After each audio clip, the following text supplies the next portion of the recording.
YS Jagan మరోసారి AP CM Chandrababu Naidu AP పోలీసులపై మండిపడ్డారు.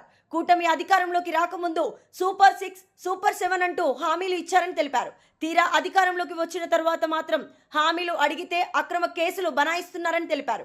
అపోజిషన్ పార్టీల గొంతు నొక్కే కార్యక్రమాలను చంద్రబాబు సర్కార్ చేస్తుందని తెలిపారు. ఏపీ కూటమిని ప్రశ్నిస్తున్నందుకు తమ పార్టీ నేతలు కార్యకర్తలపై అక్రమ కేసుల్ని పెడుతున్నారని అన్నారు. దిల్సుఖ్ నగర్ జంట పేలుళ్ల కేసులో దోషులకు తెలంగాణ హైకోర్టు ఉరిశిక్ష విధించడంపై ఎమ్మెల్యే రాజాసింగ్ స్పందించారు.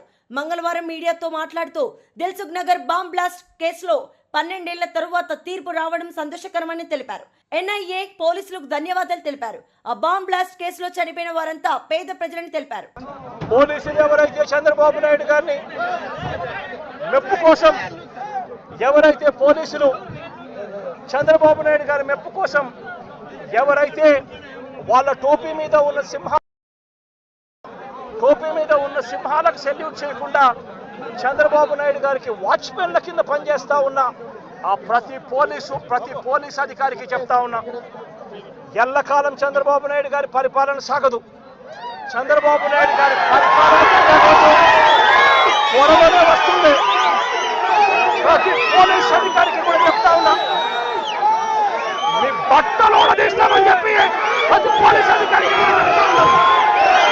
మీ యూనిఫామ్ తీస్తాం, శబ్దం మిమ్మల్ని నిలబెడతాం, దోషులుగా మిమ్మల్ని నిలబెట్టి మీ యూనిఫామ్ తీయించి మీకు ఉద్యోగాలు లేకుండా చేస్తామని కూడా ఈ సందర్భంగా ఇప్పటికైనా చెప్తా ఉన్నా, ప్రతి పోలీస్ అధికారిలో కూడా మార్పు తెచ్చుకోండి. ఎల్లకాలం ఇదే పరిపాలన సాగదు. మీరు చేసిన ప్రతి పనికి కూడా వడ్డీతో సహా లెక్కేసి మిమ్మల్ని దోషులుగా నిలబెట్టి మీతో కక్కిచ్చే కార్యక్రమం ఖచ్చితంగా చేస్తామని చెప్పి కూడా ఈ సందర్భంగా ప్రతి పోలీస్ అధికారికి కూడా చెప్తా ఉన్నాం.